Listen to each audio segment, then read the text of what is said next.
desde el punto de vista de su uso en estructuras, en fijación de estructuras, su uso para el guiado de cargas y para el transporte. Específicamente vamos a hacer énfasis en los usos que tiene en el ambiente aeronáutico, usos para el control de superficies y la transmisión de movimientos para instrumentos y otro tipo de aplicaciones. Un cable entonces consta de tres partes básicas. Eh, el alma es lo que está en el núcleo del cable propiamente dicho, que puede ser de fibra o de acero, que es la base donde soporta eh, y se alojan los cordones. Los cordones a su vez se enrollan a través del alma y están formados por alambres. Típicamente entonces un cable puede tener varios cordones o simplemente un solo cordón. Puede tener o no alma, pero un cable utilizado en el izado de cargas, digamos, importantes, necesita al menos estas tres partes para cumplir su función. Entonces, el tamaño, que está determinado por la cantidad de cordones y alambres, en el caso de ser grande, sufre más por la cantidad de elementos que tiene. La abrasión, el contacto que se produce entre alambres y cordones, hace que se digamos, desgaste con mayor facilidad. En cambio, los más pequeños tienden a disminuir ese fenómeno de abrasión. Y la fatiga, al estar sometido a cargas variables, aparece en los dos tamaños. Acá vemos que un típico cable que tiene mayor resistencia a la abrasión es el que está formado por un número menor de cordones, eh, pero justamente esta menor eh, eh, digamos, influencia de la abrasión le da también menor resistencia a la fatiga, porque se suelen doblar más debido a su tamaño. En cambio, aquellos que poseen una cantidad de cordones importante suelen resistir mejor la fatiga, pero como hemos mencionado, el fenómeno de la abrasión está presente. El ejemplo más típico de un cordón para un tamaño pequeño es el formado por una capa simple, donde tiene un alambre central y 6 alambres del mismo diámetro. Y se suele denominar como 6 más 1. Un cordón de tipo sail es el que tiene una última capa de alambres de gran diámetro y tiene esta composición para darle una gran resistencia a la abrasión. El cordón filler se distingue por tener capas alternadas de conformación gruesa y fina y se utilizan para cables grandes y que tengan buena resistencia al aplastamiento. El cordón Warrington se caracteriza por tener dos diámetros diferentes, pero similares en cuanto a su tamaño. Y se pueden combinar, digamos, conformaciones para formar, por ejemplo, una típica conformación Warrington Sail, donde se intenta aportar características de las otras dos conformaciones. En este caso tenemos más flexibilidad y combinamos con resistencia a la abrasión. En este caso está conformado por una cantidad importante de alambres. ¿Cómo se denominan? Entonces, por lo general, la normalización que puede llegar a tener, digamos, el fabricante para denominar su conjunto de alambres, de cables, perdón, es a través de números que denotan la cantidad de cordones y de alambres por cordón. Y las dos últimas letras mencionan cuál es el alma que tienen, si es alma de acero o alma textil. Entonces, la letra que se le puede poner como sufijo también puede denotar ¿Cuál es la conformación típica? Porque además de denotar la cantidad de alambres y cordones, se menciona, porque en el exterior no puede apreciarse, a no ser que uno haga un corte del cable, cuál es la conformación. Si es Sail, Filler, Warrington, Warrington Sail, o si tiene alma de acero, el alma no se ve desde el exterior del cable.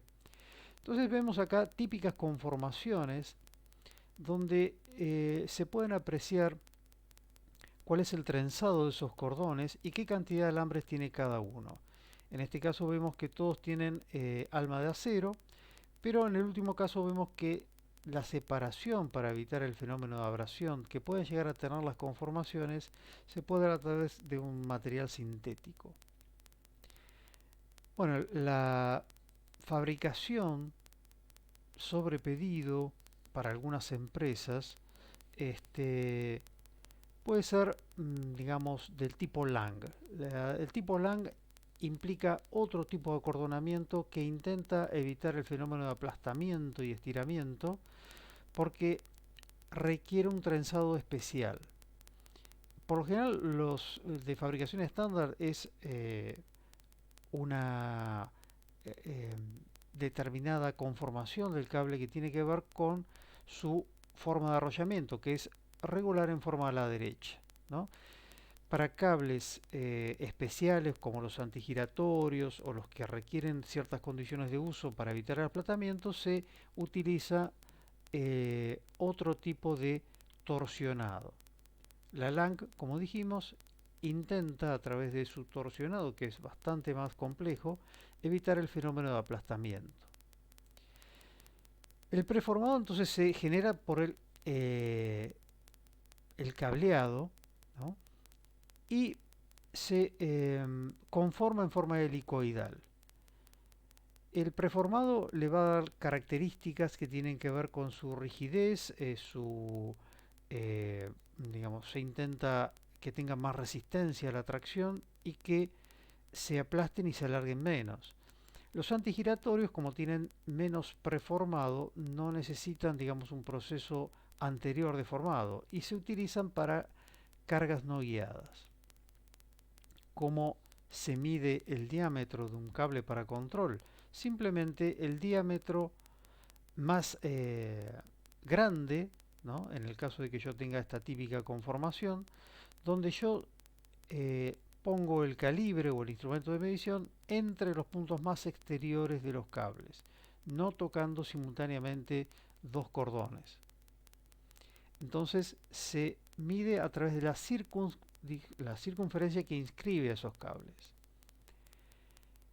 ¿Qué terminación pueden tener los cables de acero? Bueno, esa terminación le va a dar las características que necesita para que se corroan menos, especialmente en cables que son usados en ambientes hostiles, ¿no? Ambientes térmicos hostiles o ambientes, digamos, que requieren condiciones especiales. Entonces, por lo general se evita el fenómeno de la corrosión a través de un galvanizado o zincado y la conveniente lubricación de todos los alambres. La flexibilidad del cable, que es una característica del acero que lo conforma, le aporta la capacidad de, digamos, de doblarse y volver a su forma original, pero está contrapuesta con otra propiedad que tiene que tener el cable, que es la resistencia a la abrasión. Esto quiere decir que cuanto más flexible sea el cable, más posibilidades tiene de abrasión, o sea, de un desgaste por fricción entre los elementos del cable. También es crítica la resistencia a la tracción, porque si bien un cable puede trabajar y trabaja también por compresión y otro tipo de tensiones, y además el fenómeno de fatiga está presente, lo que se busca básicamente, porque mayormente trabaja la tracción, es que el cable resista este tipo de tensión. Y bueno, está obviamente condicionada por su material y su conformación. Entonces, las unidades tradicionales para medir la resistencia de un cable en la Argentina se dan en kilogramos por milímetro cuadrado, pero según la norma que se aplique en Europa o en Estados Unidos, pueden ser designadas a través de números o de conjuntos de letras. Entonces la carga de rotura es la carga a la que se ensaya un cable a la tracción y se habla de una carga mínima de rotura cuando se somete a un cable nuevo a un ensayo de tracción con cargas estáticas. Entonces estos datos de carga mínima de rotura son establecidos por el fabricante y a partir de eso podemos calcular la carga de trabajo como la carga mínima de rotura por un factor de seguridad. Según el uso entonces que tenga el cable, ese factor de seguridad puede ser típicamente 5 para izaje de cargas, ¿no? Pero puede variar. Si el cable es usado en forma estructural, no hace falta que sea un coeficiente de seguridad, un factor de seguridad tan alto, puede usarse 3 o 4. Pero cuando yo necesito condiciones extremas o elevación de personas, esos factores de seguridad crecen muchísimo. Entonces yo necesito 8 a 12 o más de 12 veces la carga mínima de rotura para establecer cuál sería mi carga de trabajo. El fenómeno de aplastamiento está presente porque los cables se enrollan en una bobina y tienden a aplastarse por las fuerzas de compresión radiales que están sometidas en la bobina. Entonces acá el alma es crítica. Si el alma es textil, el fenómeno de aplastamiento es más notable. Por eso, si se tiene que considerar el fenómeno de aplastamiento, se utilizan almas metálicas. El alargamiento también es otro factor que tiene que tenerse en cuenta. Un cable nuevo tiene determinada longitud, pero cuando se empieza a utilizar, justamente por este fenómeno de tracción, tienden a alargarse, ¿no? Y eso tiene que ver, entonces, por cómo está conformado, o sea, cómo están asentados los cordones, y qué elasticidad va a tener el acero. En este caso vemos ejemplos de construcciones en los cuales estos alargamientos pueden ser más o menos notables en función del módulo de elasticidad y del tipo de construcción. Si uno va a adquirir cables para el guiado el izaje de cargas guiadas o no y para aplicarlo en forma estructural tiene que tener en cuenta el transporte, cómo es transportado ese cable para no dañarlo, cómo se debe almacenar para evitar justamente fenómenos que tienen que ver con el aplastamiento. Las bobinas se ponen entonces en forma horizontal, se tiene que tener, digamos, destinada una trazabilidad en función de la cantidad de cables que se compren, cómo se hacen los, las aplicaciones y cómo se sacan de la bobina es muy crítico porque el cable, según su conformación, tiende a volver a arrollarse una vez que sale de la bobina. Entonces, se tiene que manipular en forma correcta. Lo mismo en el montaje a través de las poleas, tiene que ser en forma lineal y no cruzada para evitar fenómenos de rotura por fatiga, innecesarios por otra parte. Y, por supuesto, en los cables se tiene que evitar el fenómeno de cargas dinámicas o impacto, porque están ensayados a la tracción de cargas estáticas, o sea, la carga mínima de rotura está dada simplemente por el tema de un coeficiente que se determina empíricamente con la carga ensayada a tracción. Entonces no se tienen que someter a cargas dinámicas. El diámetro de la polea que se utiliza para el manejo de cables está en función del diámetro del cable. Diámetro máximo y diámetro mínimo, el diámetro máximo es el de la polea y el mínimo es el del cable. Tiene que haber una relación que haga que el cable no esté demasiado comprimido ni sufra fenómenos de aplastamiento y de fatiga porque la polea resulta ser muy chica. Entonces, por lo general, está entre 40 y 55 veces el diámetro del cable. Lo mismo el sentido de arrollamiento, se intenta que el cable, si es que tiene que arrollarse en un tambor, siga cierto comportamiento que evita los fenómenos de aplastamiento y de desenrollamiento, digamos, que el cable una vez desenrollado cumpla su función y no tienda a torsionarse. Lo mismo cuál es el ángulo de desviación máximo. Son ángulos muy pequeños, de 1,5 grados o 2 grados, si es que los tambores pueden ser lisos o ranurados. El tambor ranurado tiene la ventaja de alojar el cable en su interior en forma guiada. En ese caso entonces la garganta tanto de la polea como de los tambores tiene que tener un determinado ángulo de contacto que tiene que estar entre los 120 y 150 grados. Y el diámetro de la garganta entonces tiene que ser también mayor justamente para evitar el contacto, en el caso del tambor, de cables entre sí, para evitar fenómenos de abrasión. Para controlar entonces tenemos galgas específicas para esas poleas, y esas galgas tienen que tener el diámetro y la forma del cable. Me manifiestan entonces que si la galga no toca el fondo de la polea, yo estoy ante un fenómeno de desgaste y esa polea tiene que ser cambiada. Entonces, ¿qué etapas tenemos para inspeccionar los cables? Bueno, tenemos que relevar las instalaciones, determinar los rutiras y criterios de descarte, y por supuesto tiene que tener una trazabilidad que tiene que ver con el registro de cada uno de los niveles de inspecciones que se le van a dar a los cables. Esas inspecciones pueden ser diarias, directamente uno a través de la inspección visual localiza anomalías y las informa. Pero cuando necesitamos hacer una inspección periódica, tenemos que contratar personal calificado, o si uno quiere directamente hacer una inspección ya más especializada, tenemos que hacer un ensayo.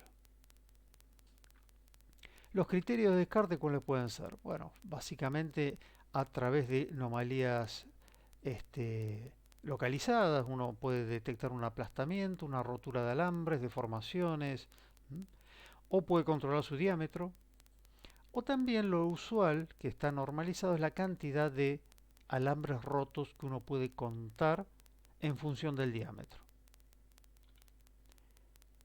La vida útil entonces se relaciona con los criterios de mantenimiento y la localización de fallas. Entonces, la vida útil se determina en función de el diseño del equipo, para qué se van a utilizar, cómo es el ambiente y la operación, con las condiciones ambientales, y cuál es el tipo de mantenimiento que se le va a dar al cable. Si el mantenimiento es periódico, cuál es la periodicidad de ese mantenimiento. ¿Cómo se fabrican los cables? A partir del alambre. El alambrón es la materia prima. Ese alambrón se compra directamente de un fabricante, de un proveedor específico, y se le hace un proceso de trefilación. Ese proceso de trefilación da un alambre inicial, pero ese alambre inicial necesita otros tratamientos que tienen que ver con su etapa final, que es la conformación del cordón, que son tratamientos, algunos superficiales, otros tratamientos térmicos, patentado y galvanizado. Después se le da la trefilación final, o sea, se lo estira para darle la dimensión adecuada, y con eso conforma el alambre. Luego ese alambre lo que hace es formar un cordón a través de una máquina específica. ese cordoneado va a conformar los cordones que unidos van a conformar finalmente el alambre de acero. Para usos aeronáuticos, eh, básicamente la normativa de la Federal Aviation Administration fija cuáles son las características y las condiciones que tiene que cumplir el alambre. Básicamente fija y recomienda tamaños, tipos de anclaje, poleas y puntos de control para su uso aeronáutico. Entonces, por lo general, cuando yo estoy hablando de un cable que va a mover un alerón, un timón, la FAA sugiere o exige que el diámetro no sea menor a un octavo de pulgada. Para otras superficies no de control en este caso, sino de guiado, de instrumentos o algo parecido, pueden ser diámetros menores. Las terminaciones de los alambres para fijarlos a su superficie de control o a su uso tiene que ser a través de guardacabos que son específicos, y esos guardacabos pueden ser los usuales, como vemos acá. También hay guardacabos de uso normalizado, fijado por la norma AN, que pueden tener distintas formas en función de el uso que pueda llegar a tener ese cable y de las tensiones que pueda llegar a resistir. Entonces, lo que se controla es el diámetro utilizando galgas, ¿no? Un diámetro antes del conformado y del montaje, y un diámetro que finalmente es el diámetro que es el que se va a establecer cuando el cable esté montado y fabricado, que es el que se tiene que controlar a través de galgas o de patrones, ¿no? Acá vemos un instrumento muy sencillo que sirve para controlar esos diámetros. Y a través de la inspección visual uno puede determinar la cantidad de alambres rotos, y eso determina también cuál es el momento para cambiar ese cable. Eh, Todos los cables tienen que estar guiados, los cables no pueden estar sueltos dentro de la aeronave, y hay distintos métodos para el guiado. A través de bujes, a través de guardacables, de distintas formas. Las poleas también necesitan estar, digamos, guiadas a través del interior del avión por sistemas que hagan que el cable, si es que falle, esté dentro de una determinada zona del avión y, digamos, a su vez facilite el control y el desmontaje en el caso de una remoción por cuestiones de mantenimiento. Las uniones entonces se pueden dar a través de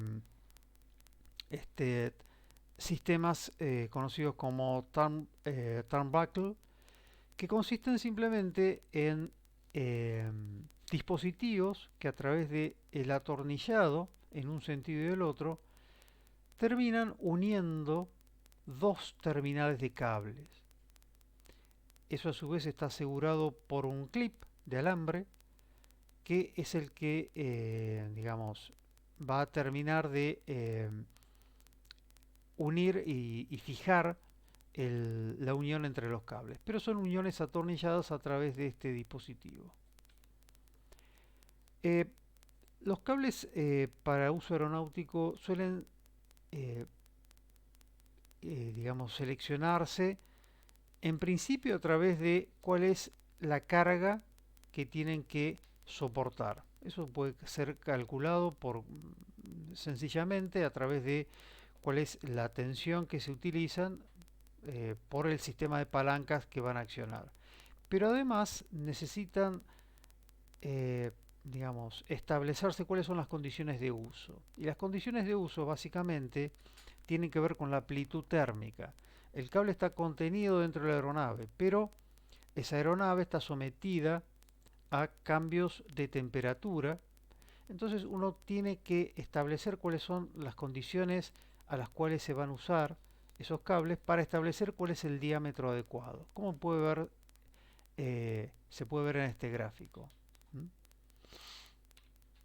Eh, las, los cables utilizados para el control de timón, por ejemplo, son bastante críticos porque tienen toda una serie de mecanismos y palancas que hacen que el cable no solo sufra el fenómeno de la tracción como carga principal, sino también el fenómeno de fatiga porque los cables sufren cargas alternadas en función del accionamiento del timón. Dicho en otras palabras, de un lado al otro del movimiento del pedal, uno dobla el cable a través de todo el guiado que tiene por sus poleas y eso induce un fenómeno adicional de fatiga. Entonces, como recomienda la FAA, uno tiene que determinar el cable, el diámetro adecuado para las superficies de control que no pueden ser menores, como ya vimos, 1/8 de pulgada. Acá vemos dos típicas poleas de guiado. Esas poleas de guiado son de materiales específicos que los vamos a detallar en clase, pero tienden a evitar el fenómeno de la abrasión.